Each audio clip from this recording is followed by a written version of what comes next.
Started in about 60 seconds. We're just going to wait for everyone to file on in from the waiting room. So we'll get started in about 60 seconds. While we wait, for those who are comfortable doing so, certainly no obligation, but for those who are comfortable doing so, let us know in the chat who your favorite New England Patriots player is. So let us know in the chat who is your favorite New England Patriots player all-time greats we're talking about. And we'll get started in about 30 seconds or so. I just want to be respectful of those that are still in the waiting room. All right, we have a Gronk, we have a Tom Brady, a Vince Wilfork, there's a great one. Tom Brady, of course, Jim Plunkett, Jim Nance, Tom Brady, Edelman, excellent. Teddy Bruschi, Brady, keep them coming. We'll start in about 15 seconds. Another Bruschi, John Hanna, another Bruschi, excellent. All right. Great, well, we'll get started. My name is Robert Hayes. I'm the Community Outreach Librarian and Head of Technical Services at the Tewksbury Public Library. I want to thank you all for joining us tonight. Just to note that we're in webinar mode, so we cannot see you or hear you. If you have a question, you're going to type it into the Q&A box. If you have a comment, you're going to type it into the chat box. And we'll try to address as many questions and comments as we can at the end of the presentation. I believe we're going to get roughly a 45-minute tour around the hall. Then we're going to watch a 5 to 10-minute video, and then we'll take your questions in a Q&A. Before we get started, I want to thank the Friends of the Tewksbury Library for sponsoring tonight's event and for sponsoring all the events, both in person and virtual, at the Tewksbury Public Library. And I want to thank 11 other libraries who partnered with Tewksbury tonight to help promote and get a good crowd. Atkinson, New Hampshire, Billerica, Clinton, Dracut, Georgetown, Lowell, Manchester by the Sea, North Reading, Norwood, Raleigh, and Tingsboro. So we thank those libraries for helping us out tonight. All right, so as a note, we are recording. We're also streaming live to Facebook. Everyone who registered will get an email from me tomorrow with a link to the recording and also a link to a feedback survey. Please take 30 seconds and fill that out. All right, so let's get to the good stuff. I'm going to introduce Moira here. Let's see here. So we're joined by Mariah Ilsley, Education and Group Coordinator for the Patriots Hall of Fame, for a live virtual behind the scenes tour.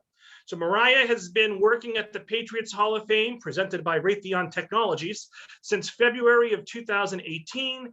After beginning as an education assistant, Mariah assumed the education coordinator role in March of 2020. Before joining the Hall education team, she had spent 6 years in interpretation and museum education, developing and delivering in-person and digital programs for the National Park Service in Lowell and in Quincy. Additionally, she worked at the Old Colony History Museum in Taunton, where she developed Passport to History and the field trip program Let's Map. Mariah received her MA in Public History at the University of Boston in 2017. So folks, let's give a big virtual round of applause to Mariah for joining us here tonight and giving us this wonderful tour. And Mariah, you can take it away. Thanks so much. Thank you. Well, hi, everybody. I'm very excited that you all are here to join me today on a momentous day for not only the Patriots, but for football and for football history. We're going to have a whole lot of fun while we are here together. Now, before we dive in and I start showing you around, I did want to tell you just a little bit about our museum and about our Hall of Fame. The Hall of Fame was originally constructed, the museum, I should say, was originally constructed and opened in 2008. But the Patriots actually start their Hall of Fame back in 1991 because John Hanna, who I know was somebody's favorite, was the very first Patriots player to ever be inducted into the Professional Football Hall of Fame. When that happens, we think it's not only incredibly cool, but of course that we should be honoring a whole bunch of other players that have been amazing during our time here playing in New England. And so the Kraft family will open our museum in 2008 to celebrate not only of all of our Hall of Famers, but all of Patriots history. Now, the museum is located directly in front of the stadium. There's a plaza in Patriot Place right in front of the stadium, and we're located above the Pro Shop. So on the bottom floor of our building that we're in right now is the Patriots Pro Shop, and then we're on the second and third floors above that. Where I am right now is in what we call the Grand Hall, which is on the third floor of our museum. If you look behind me, you can see there's a big helmet there, and when you first arrive, you get to run through that helmet while Crazy Train plays, just like the Patriots do when they run out onto the field for a game day.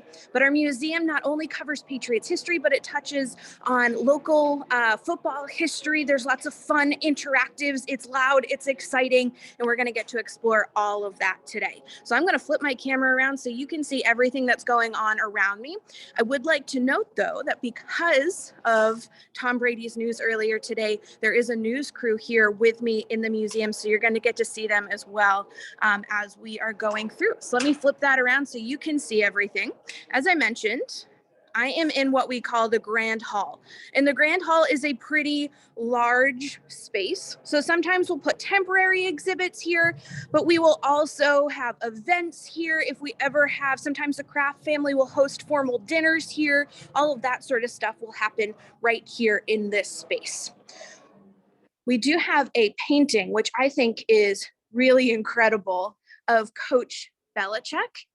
And it's a little hard to see without somebody standing next to it, but I'm about 5'6" and this is probably about 2 feet taller than I am. So it is a larger than life representation of Coach Belichick, and the way his eyes are painted, they kind of follow you around the museum, or at least up here on the third floor, which is a lot of fun. Now, I want to show you first an exhibit that we call Building Blocks. And Building Blocks explores the history of the New England Patriots by era, but that breaks down to pretty much by decade. We do have some Tom Brady jerseys in here as well today because of his retirement news. This case that we are looking at right now is all about the 1960s. So if we had anybody whose favorite players were from that early decade of the New England Patriots history, a lot of that you will see right here in this case. Now, the Patriots, when they first are formed as a team, are not known as the New England Patriots. They are the Boston Patriots. They were the 8th and final franchise in what was the American Football League. Eventually, the American Football League joins with the National Football League and becomes the National Football League, the NFL that we know today. But at that point, like I said, the 8th and final team. And during that first decade, during the 1960s, the Boston Patriots do not have a home stadium.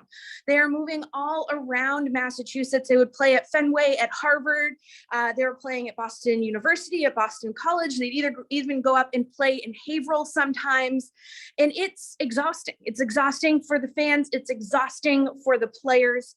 And so one of the big efforts in the late 60s comes to fruition in 1971 when we build, I should say, our very first stadium. It was known as Schaefer Stadium. And if you look up here, this newspaper, it's a little bit faded now, but it does say Schaefer Stadium, home of the New England Patriots. Now, because we build our first stadium not in Boston, we will have a name change at this time as well. So they will become the New England Patriots instead of the Boston Patriots. During the 1970s, in addition to having Schaefer Stadium, we also start to lay the foundation for the success that we are accustomed to as Patriots fans today. The 1980s is filled with highs and lows. We have some really incredible highs. We'll make it to our very first Super Bowl in the 1985 season. And I apologize, the light shining on this t-shirt makes it a little bit hard to see, but it's football players running towards a bear, and it says, "Bury the Bears, Super Bowl Patriots 1985. And that's because our coach at this time, his name was Raymond Berry, and we were playing the Bears, hence that play on words right there. So we do amazing things. We get it to our very first Super Bowl, but we also have some lows during this time. And one of the most severe was when our owner, James Orthwine, wants to move the team out of New England to his hometown of St. Louis. So looking at these hats here, you'll see they have a purple and yellow color scheme, and they say St. Louis Stallions. So the plan was to move the team out of New England, rename them the Stallions, have their new home be in St. Louis. But people were not happy about this. We liked having a team here in New England, regardless of how successful they were, and that includes the Kraft family. Now, Mr. Kraft at this time owned the stadium, the home stadium for the Patriots, and the way his lease was set up indicated that the Patriots were not allowed to play their home games outside of that stadium. So he was able to block their move to St. Louis. He would eventually purchase the team, and when he does so, it was the most any team had been purchased for at that time. I did also want to pause here for a moment to show you this plaster bust of John Hannah. It's actually the plaster version of his Professional Football Hall of Fame bust. The bronze one is, of course, in the Professional Football Hall of Fame, but I know we had some John Hannah fans in our group, so I just wanted to show that to you as well. Now, when Mr. Kraft buys the team, people were so excited and so grateful that he said that they were going to stay in New England, that they would line up during a snowstorm and buy all of the tickets for that entire season. During this time, we'll switch away from the royal blue. We see that here with Bledsoe's jersey. That's when I first became a fan of the team. Switch away from the royal blue to the navy blue that we are accustomed to them wearing today. Now, this case is called the championship era, and it goes from 2000 to present. So we have lots of jerseys in here from Brewski, which is what we're looking at right now. We have Troy Brown, we have Gronkowski, we have some Tom Brady stuff in here, really focusing on that kind of 2 decades of dominance. Oops, I apologize, my phone fell. There we go. Really focusing on those 2 decades of dominance. We have lots of artifacts in here from our perfect season where we won every game, but the Super Bowl, if we look down here, there's 3 footballs. The one in the back is actually the infamous butt fumble ball from that Thanksgiving game in 2012. We have Tom Brady's script from when he hosted Saturday Night Live. And up front here, we have 4 trophies. 3 belong to Tom Brady. We have his Most Valuable Player trophy from 2007, his Offensive Player of the Year trophy from 2010, his Most Valuable Player trophy from 2010, and the Coach Belichick's Coach of the Year trophy from 2010. But most of the stuff that you would see in this case really goes, like I said, it goes to the present. But all of the really new stuff we keep in this case out here. So you can see we have a couple Tom Brady jerseys in here. We have a Jake Bailey jersey in here. This particular one, we're going to talk about a little bit more later on, but I did want you to see.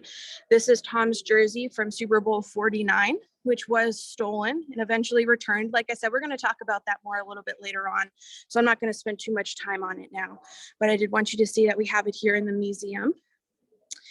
We have Matthew Judon's classic red long sleeve undershirt. And this case will change pretty regularly. So when they did the My Cause, My Cleats, we would have those cleats in here. So this one changes pretty much all the time. This space over here is a changing exhibit. So this will rotate relatively regularly. Right now, it's an exhibit called the All Dynasty Team. And the All Dynasty Team was voted by our fans. So it goes into detail a little bit more about their statistics, what Super Bowls they were in, what American Football Conference Championship games they were in, all of that sort of stuff. Now these jerseys are an example. There's one jersey from every different type that we have here in the Hall of Fame. So you can really see how the jerseys have changed over time.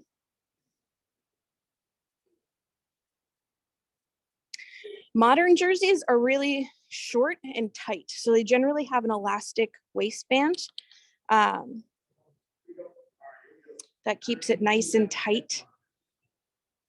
But as we get older, they get longer And then the really old ones from the 1960s have that tail. So it looks like kind of like a baby's onesie that would snap up front, and then they would prevent the opposing team from pulling on it. Now, as we round this corner over here, we enter an exhibit called New England Football. New England Football focuses not on the Patriots, but on the development of the sport in New England. So all of the jerseys that we are looking at right now are different high schools who have won their respective Super Bowls. But some of the oldest artifacts in our collection are actually over here in this case. And one of the pieces that I find most interesting is what they call a nose guard. They would use nose guards before helmets were developed. So looking at that, if you imagine those straps tie around your head, then the piece that we are looking at would hang down over your nose. And it was pretty good at preventing broken noses, but was not great at protecting the rest of your head, as I'm sure you can imagine. And so they do eventually move on to develop leather head helmets. And now the technology around helmets is pretty incredible. The NFL hosts kind of like helmet trials every year to make sure that everything is as safe as it possibly can be. The other thing I really wanted to highlight in this case for you is this ball here. This is the oldest known football. It's from a Harvard-Yale game, Yale would win, and it dates from 1876.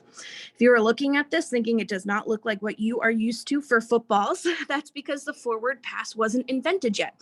So football at this point in the 1870s is much more like soccer, and it's much more like rugby.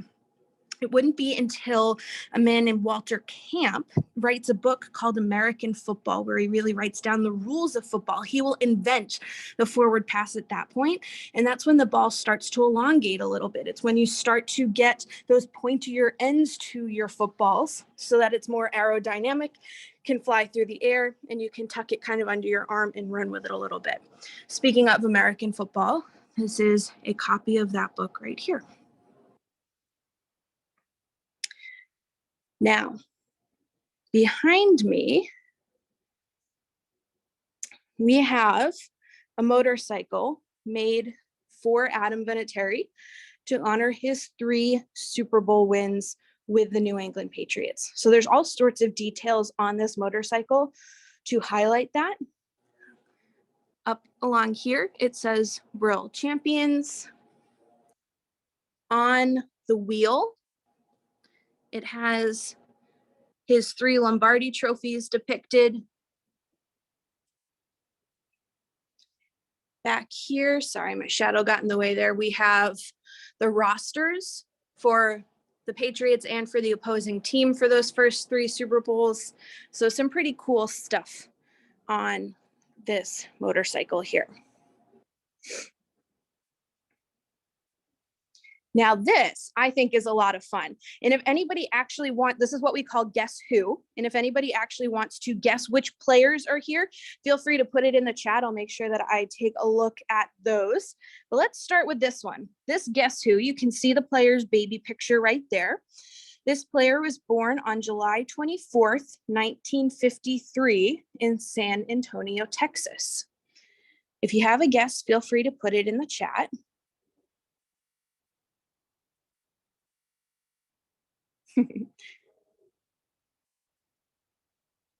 This player is Steve Grogan.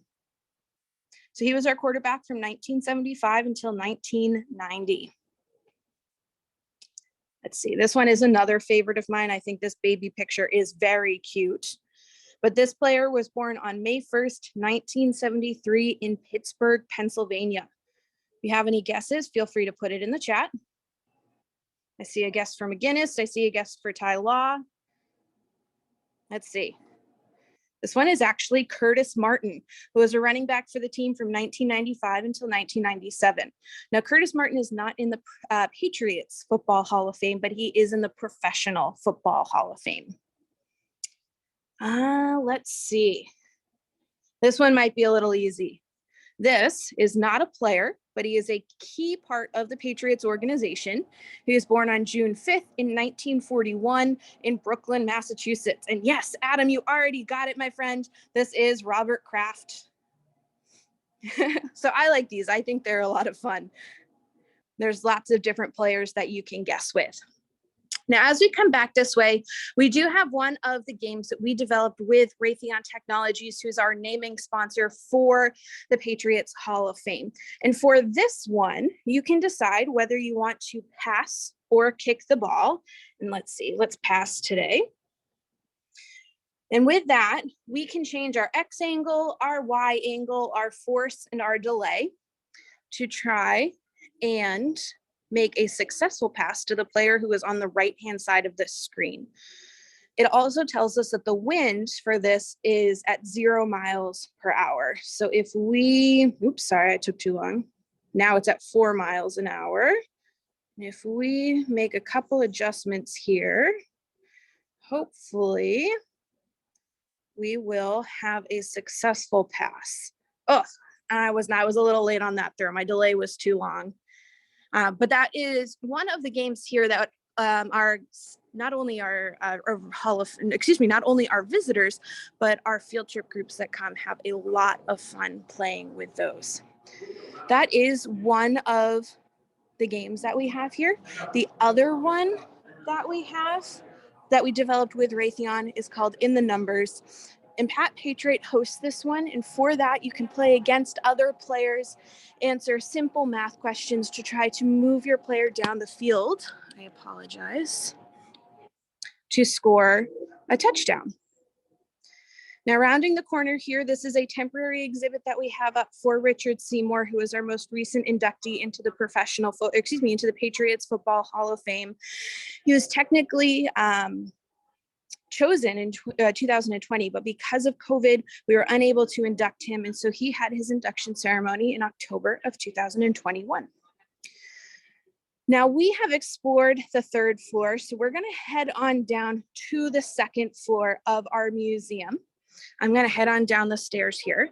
At the bottom, we are going to have a view of the stadium.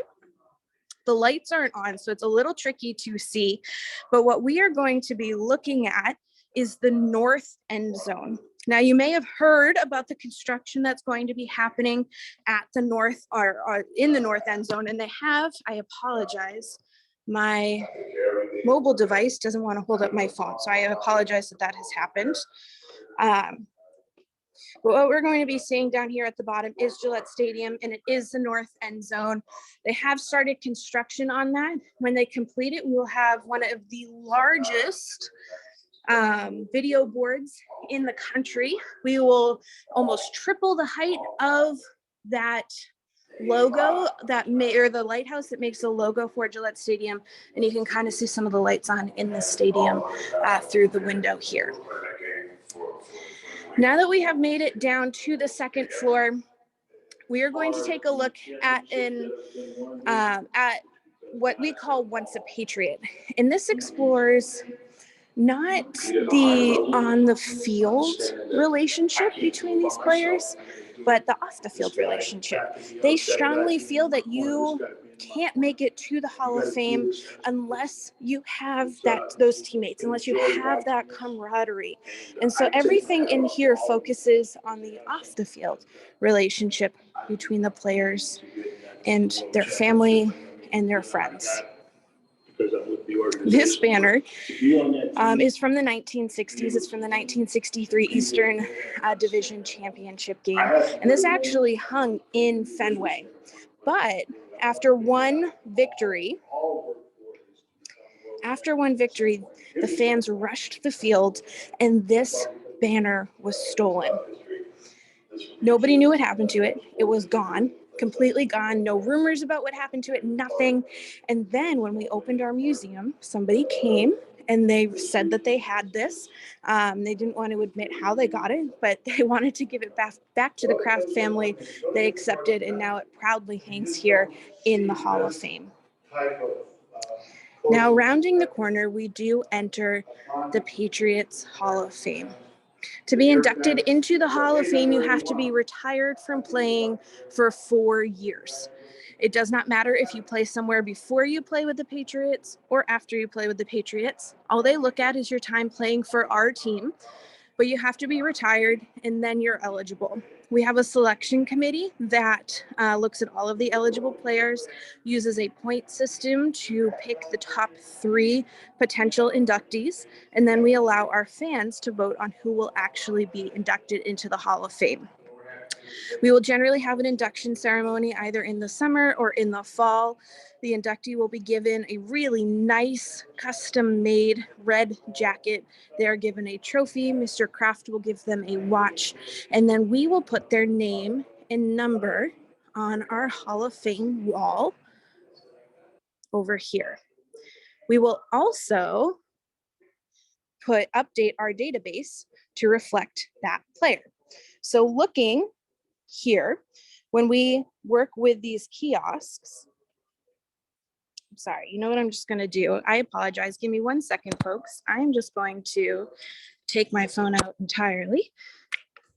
And that way, we'll be able to do this a little bit smoother. I appreciate your patience. I am terribly sorry that this has happened. But my phone holder just didn't want to work today. So with our kiosk here, what you would do is you would come up, it's a touch screen, so you can come up, interact with it as you want. You can scroll through, pick any Hall of Famer that interests you. I know we had a John Hannah fan, so we'll pick John Hannah today. It'll give you a biography about him. You can look at his statistics. You can watch his highlight reel. And when you click on your Hall of Famer, it will change what is on that 30-foot pylon. So you can see pictures of your Hall of Famer. You can watch videos of your Hall of Famer. And then, as I mentioned, you can watch highlights of your Hall of Famer as well. The only position on the field that I really feel good at is offensive line, because most of the time, you're the aggressor. Now, people, when they come to visit us, love this part of the Hall of Fame. They spend a lot of time here interacting, exploring, and looking at their favorite Hall of Famers. Now, approaching our Hall of Famers wall, as I mentioned, each Hall of Famer, when they are inducted, has their name and number etched onto one of these glass plaques. It is hung here for everybody to see. There's also a contributors category. There are only 3 contributors: Billy Sullivan, who is the founder of the team; Gil Santos, who is the longtime radio broadcaster and voice of the New England Patriots; and then Tracy Sermonti, who is inducted in 2021 as a cheerleading director. Now, Tracy had been with the team for a number of years. She actually started as a cheerleader, worked her way up to being cheerleading director, and she very sadly passed away of cancer in December of 2020. And so it is only rightful that she take her place here in the Patriots Hall of Fame. And this exhibit that we are looking at right now are some of her costumes from her time with us. Now, moving on into the next exhibit, we enter what's called In the Moment. And the first thing that we see in the moment are a series of footballs. There is 1 football in here for every game in our longest winning streak. And that winning streak went from October 5th of 2003 to October 24th of 2004. Every ball is painted to show where the game was played, what number game, what date it was, and the score of that game. And then underneath is the cover of Patriots Football Weekly for the week that game was played. Now, looking behind me, we have our American Football Conference Championship trophies. We have won the American Football Conference Championship, meaning we have played in the Super Bowl 11 times. We have been the best in the AFC. We have competed in the Super Bowl 11 times, and 6 of our AFC Championship trophies are the old style that looks like this. So it has the wooden base there. They did change the design, and so we have 5 trophies that are the new design, a little bit sleeker, and they did that to make it resemble the Super Bowl trophy a little bit more, that Lombardi trophy.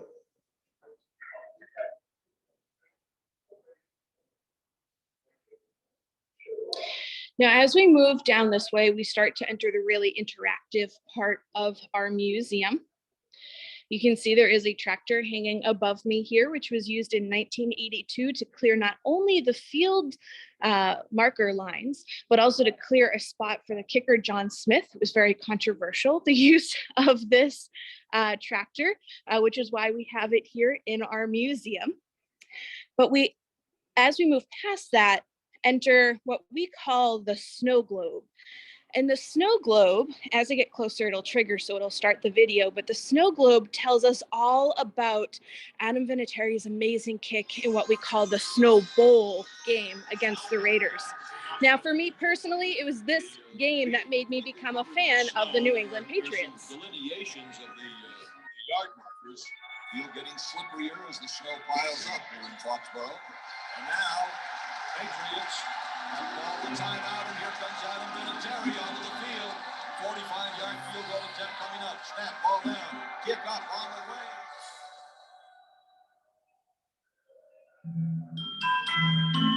It was a lot of snow. And it started about 3 or 4 hours before the game. I didn't feel like it was home field advantage. I was cold. It was one of those days that it was like it was made for TV. Gannon drops back to throw. Sets, looks, fires, and is caught. Touchdown. So in addition to watching this really awesome video about the kick, you can actually try to make your very own field goal kick. People really enjoy doing this, and I will try it, but please don't expect it to be a good kick. It is actually incredibly difficult to try to do. Adam Vinatieri himself said that there was only a 1 in 10 chance that he successfully made that kick that night. So I'll give it a whirl, but I promise I am nowhere near as good as Adam Vinatieri. Nope, not today. Now, after you try your field goal kick, you start to move into an exhibit called Inside the Game. And for Inside the Game, you are actually exploring what it's like to be a New England Patriot. You can take a look at a reproduction of the locker room, which is just around the corner here. You can sit on the winter bench, which is actually a heated bench. So if you look at those long rectangles, the players will stick their feet in there. And the short, wide rectangles, they'll put their hands in there to keep nice and warm during a game. You can stand in a huddle with some of our players. We have Tom right here. You can test your reaction time with Teddy Bruschi. You can break down plays with Coach Belichick. You can test your weight with Vince Wilfork. You can test your vertical jump height with Devin McCourty. And once you have explored all this, you'll head down this hallway towards our Super Bowl exhibit. Now, we are coming up in actually just 2 days to the anniversary of our very first Super Bowl win in the 2001 season. But early on in the 2001 season, during one of the first games of that season, the Patriots weren't ready to run out onto the field when the announcer started to announce their starting lineup. And at that time, you either announced your starting offensive lineup or your starting defensive lineup. Teams were introduced as a whole. So they all just ran out together. They weren't ready yet. They started announcing them, so they all just ran out together. And it is something they kept up for that entire season, everybody running out together. So when it came time for the Super Bowl, the league official insisted that the Patriots must announce either their offensive or their defensive starters. But Belichick told the official that his players didn't want individual recognition and they would rather emerge as a team, and they would do that regardless of who was announced. So the NFL finally agreed to the Patriots' request. They were introduced as a team, and now every team is introduced as a team. So as we move through here, you will hear the announcer. He will say, choosing to be introduced as a team, the New England Patriots. Let's take a listen. And now, ladies and gentlemen, choosing to be introduced as a team, the New England Patriots.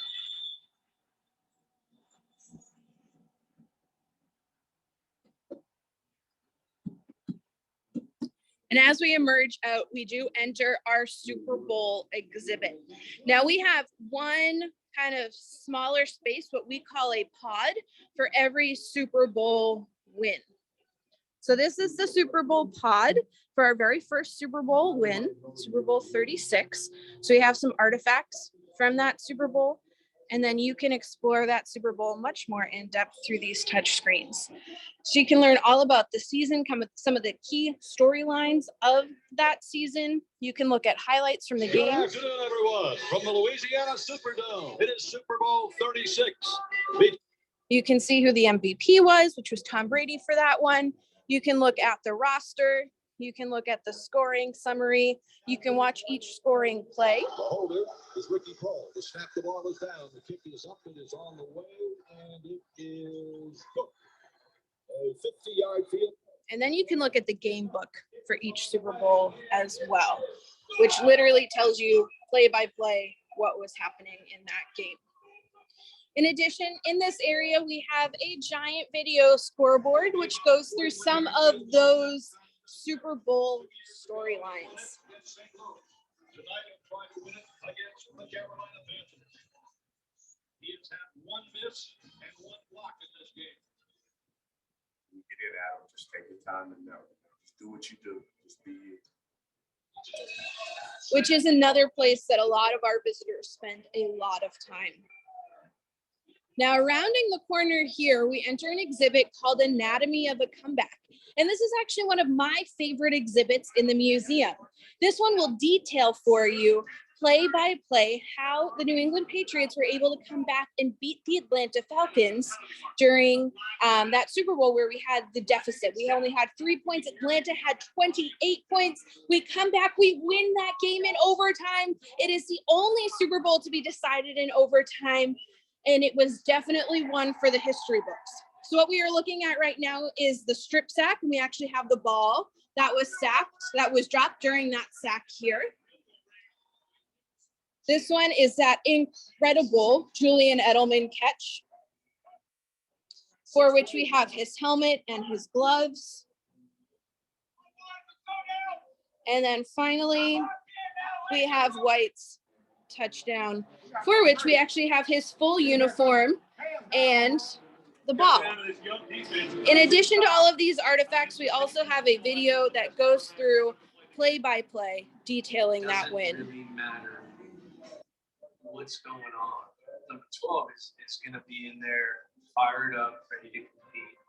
3rd and 10 from the New England 9. Tom takes the snap. There's pressure. He throws toward the right. Hogan makes the grab at the 25.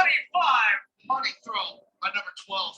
Tom Brady. Which is a great spot to watch considering his retirement news today. Behind me over here, we have the helmet, the gloves, the cleats, and the ball from Malcolm Butler's interception catch. And then we have our Super Bowl trophies. Now, the New England Patriots have 6 Super Bowl victories. They are tied with the Pittsburgh Steelers for the most of any NFL franchise. So we do have our 6 trophies right here. We have the screens behind that show highlights from those games. And then in front, we have the rings. Now, the rings are actually pretty interesting because they change pretty drastically with each win. So this is the win from our very first Super Bowl. It's only about an inch wide. But if we go down to our 6th Super Bowl win, I'll take a peek at all of them as we go down. You'll notice that they get significantly bigger with each win. And then finally, for Super Bowl 53, that ring is almost 2 inches tall. So it's almost twice as big as the ring from our first Super Bowl win.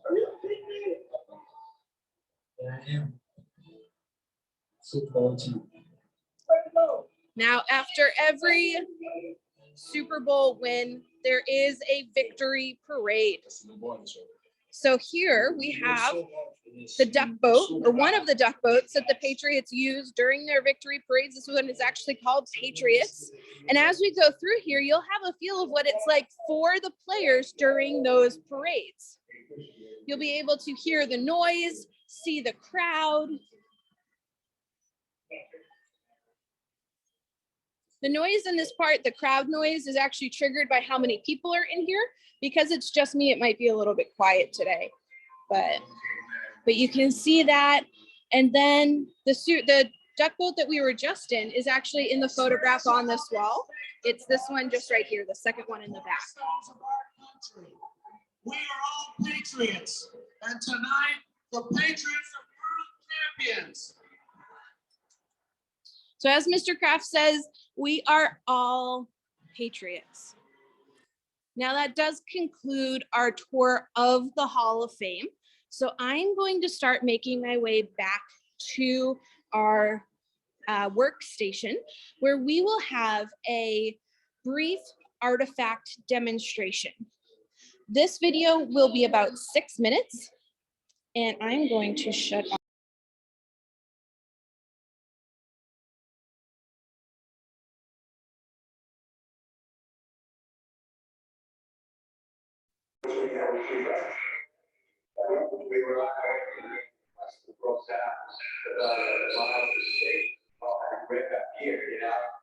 Okay, sorry about that, folks.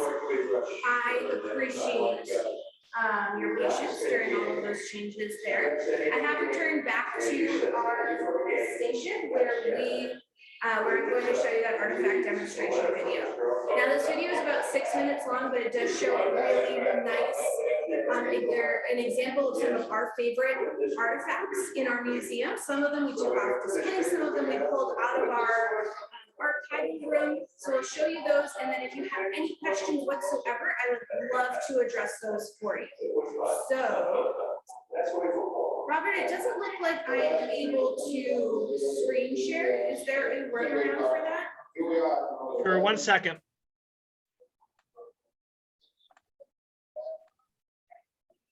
Mariah, you should be all set now. Awesome, thank you so much.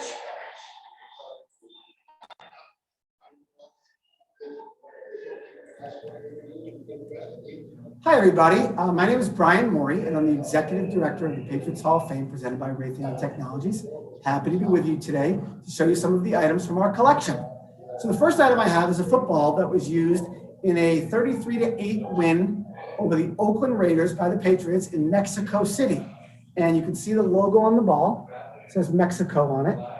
And this ball is special because it was used to set a franchise record. Former kicker Stephen Gostowski kicked this ball 62 yards to convert a field goal, which is the longest made field goal in Patriots history.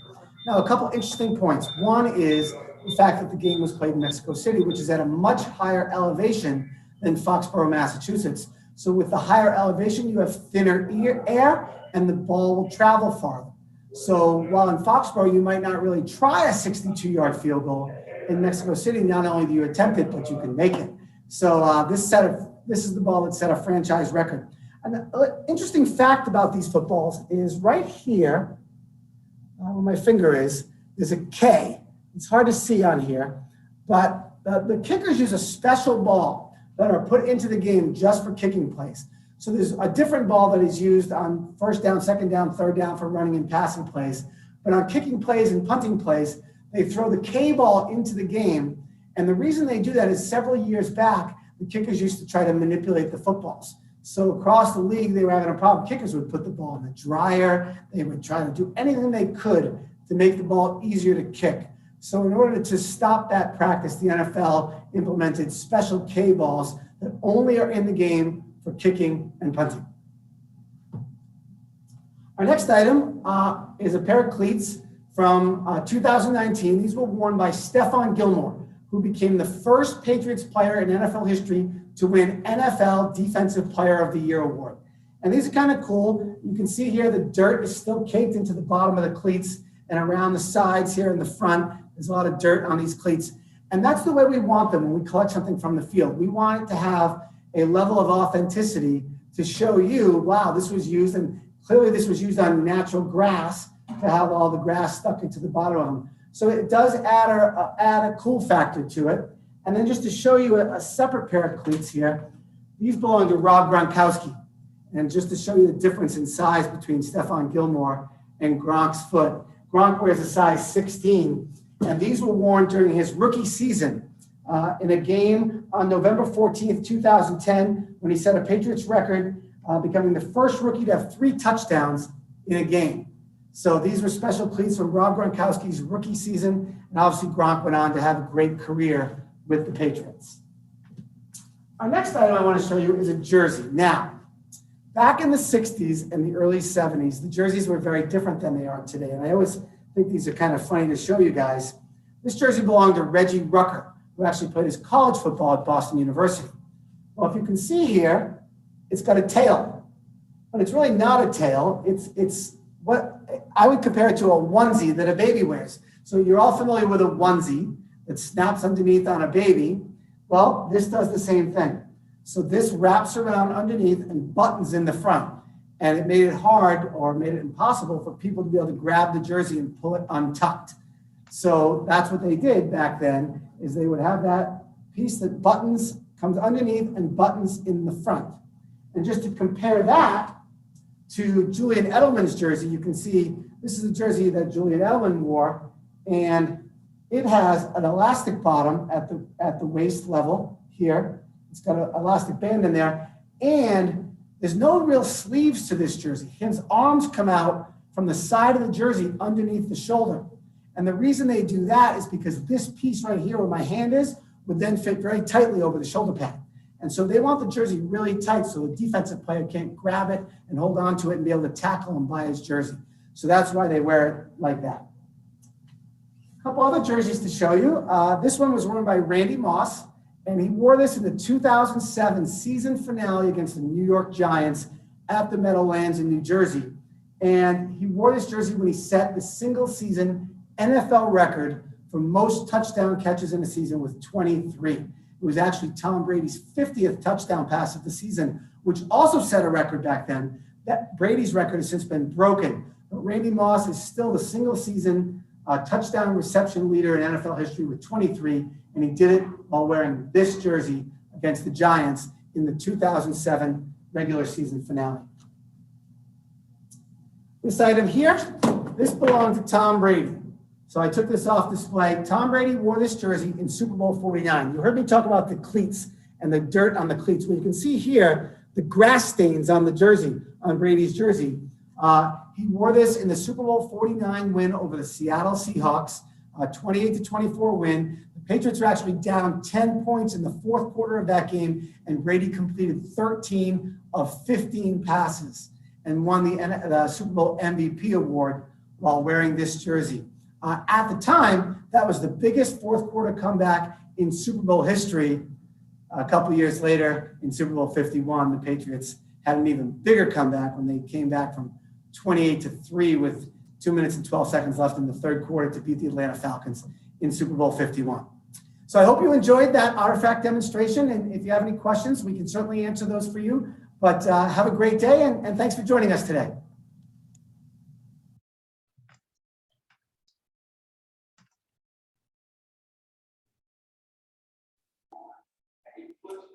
Okay, so that was our artifact demonstration. I apologize, folks. I have just too many devices. There we go. So that was our artifact demonstration. I really hope you enjoyed it. If you have any questions about anything that we have seen or anything in the artifact demonstration, anything whatsoever, I would love to address those for you as best as I can. I do see that there is a question about the trophies. Are they on loan to the museum? So everything, all of the trophies that we have are actually our trophies. So for some of them, there are multiple copies of the trophies. So for the Super Bowl trophies and for the AFC Championship trophies, Mr. Kraft also has a set of trophies that he keeps in his office. But we have a set here as well. Which ones are the ones that are actually on the field, all of that sort of stuff, I do not know. But I do know that the Super Bowl trophy that Gronk dented is the one that we do actually have. So that's kind of a fun little tidbit there. Let's see. let's see, does the NFL/Patriots retire numbers like other major leagues do? So as far as I'm aware, the NFL does not retire numbers because for a very long time, if you played a certain position, you had to wear a number within a certain range. They very recently changed that rule. So generally, no, but there will be numbers that specific organizations kind of stay away from. So it won't be an official retiring, but they'll stay away from that number.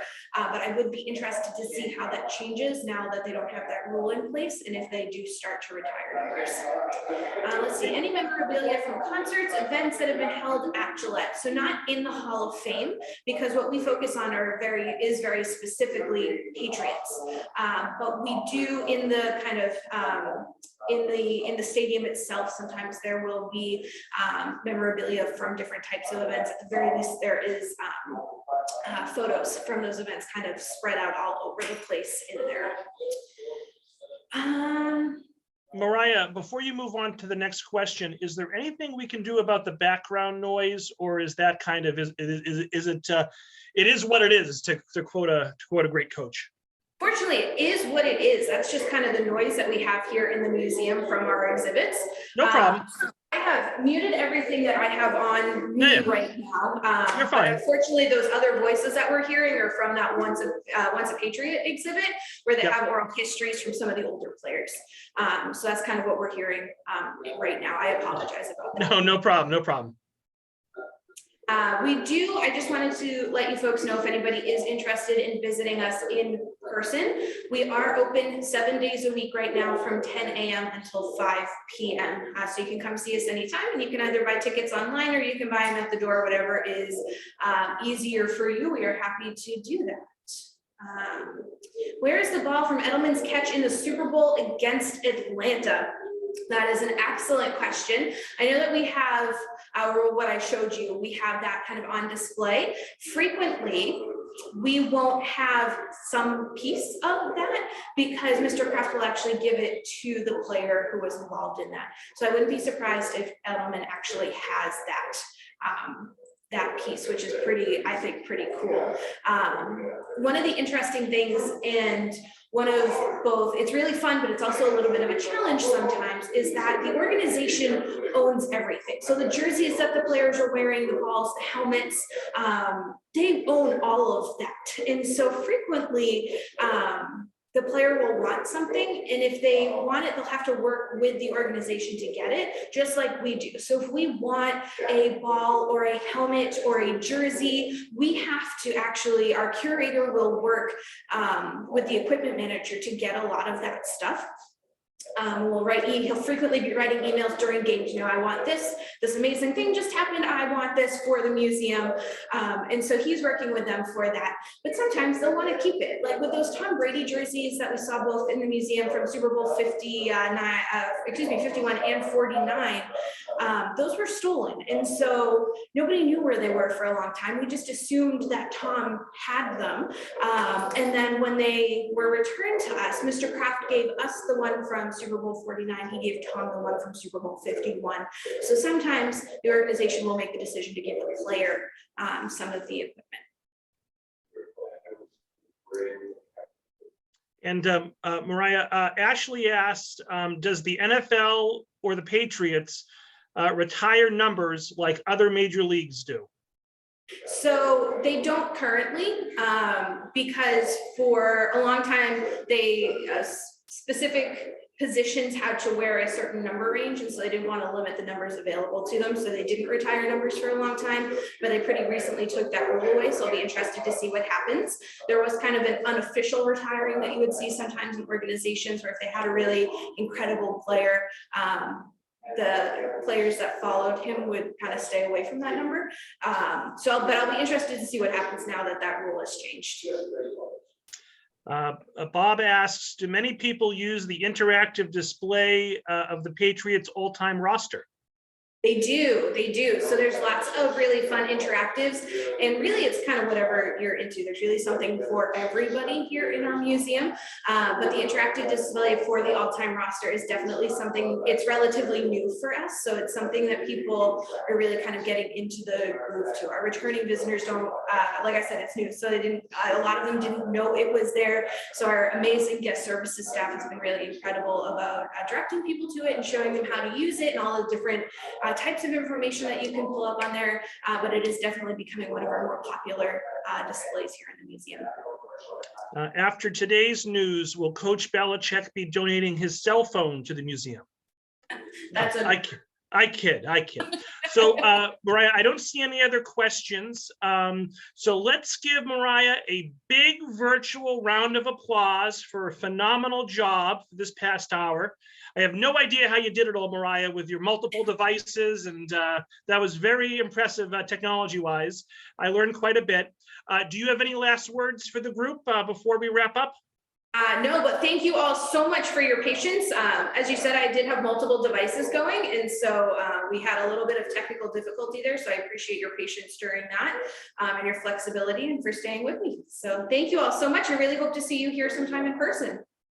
Excellent. Thank you all so much. I want to thank Atkinson, Billerica, Clinton, Drake, Georgetown, Lowell, Manchester, North Reading, Norwood, Raleigh, and Tingsboro. Also the Friends of the Library here in Tewksbury. Look for an email for me tomorrow with a link to this recording and also a link to a quick feedback survey. So thank you all so much, and I hope you have a great night. Go Pats.